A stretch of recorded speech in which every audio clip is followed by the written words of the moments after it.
Prepara o print ou pega papel e caneta para você anotar. Esse vídeo é um frame de algo maior. Então você vê um frame do fato e cria uma narrativa inteira sobre um frame do fato. Então isso vai te induzir a erro. Erro no julgamento, erro nas suas emoções, erro naquilo que você constrói como pensamento e conclusão. Então, existe um erro aí. Nós temos só um pedacinho do tudo. Você não sabe o que aconteceu antes, você não sabe o que aconteceu depois e você não conhece as pessoas que estão envolvidas. Então, você vai criar uma narrativa baseada naquilo que você sente. E geralmente o que você sente tá te traindo. Quando você cria essa narrativa, você acaba tomando partido de um dos lados. Só que o problema são entre essas duas pessoas. O problema não é com você. E aí você triangula.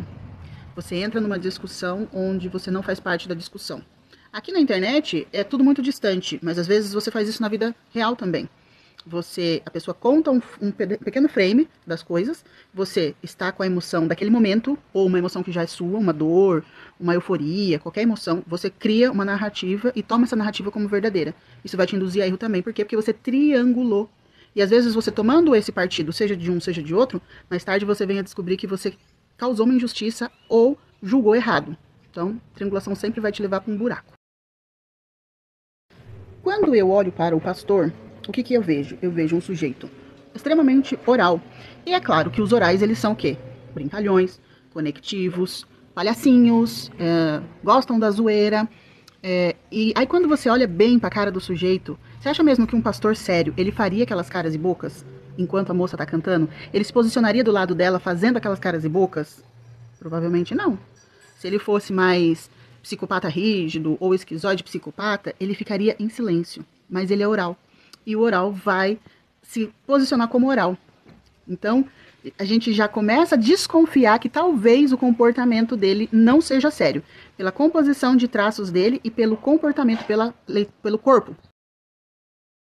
Você acha mesmo que eu sofri calculista a ponto de olhar isso e não sentir nada? Não, eu senti raiva, igual todo mundo. Né? Só que aí o que eu fiz? A gente vai lá nos comentários.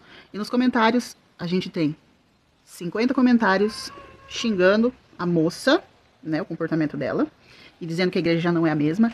E aí, quais são a outra maioria de comentários? Eu conheço esse pastor, ele é brincalhão. Eu conheço o fulano de tal, ele é muito zoeira.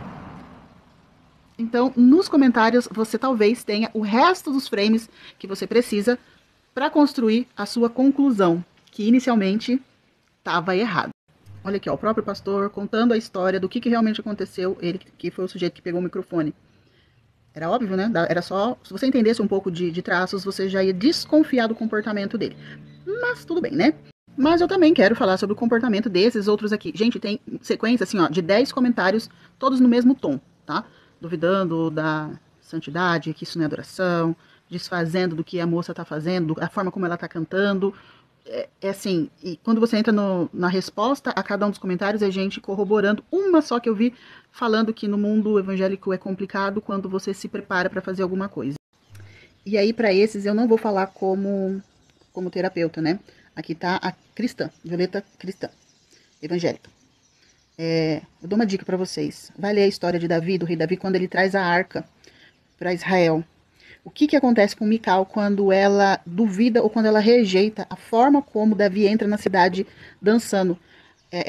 Se você não conhece a história, ou se você não lembra do que ela falou para Davi, ela falou assim, mais ou menos assim, ó, parafraseando para os dias de hoje. Bonito, hein, Davi? Você é rei, você é cheio de poder aí, você se comportando que nem um puto. Você não tá vendo que você tá dançando, tá aparecendo suas partes aí?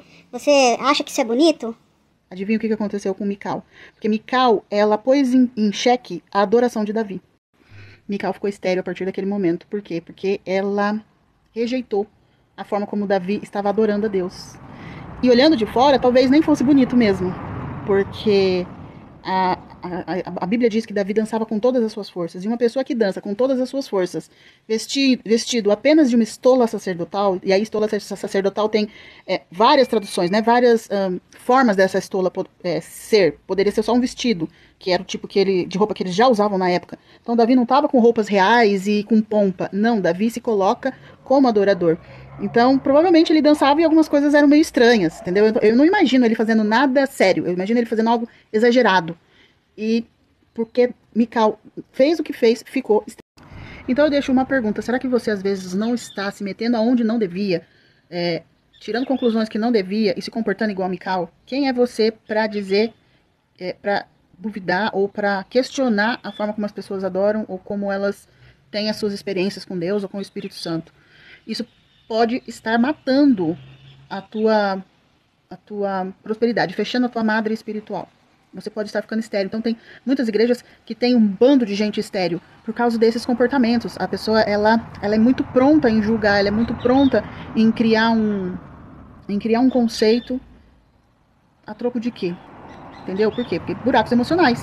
Tem lacunas emocionais, tem dependências emocionais, tem leitura errada de mundo. Então eu vou deixar um convite aqui para você. Se você quer aprender mais sobre emoções, sobre como as suas dependências emocionais vão interferir diretamente na tua vida espiritual, na forma como você lida com o povo da igreja, inclusive na forma como você lida com Deus, vem pro treinamento Ministério em Fúria, começa amanhã, e eu vou deixar o link aqui pra você. Te espero na sala de aula.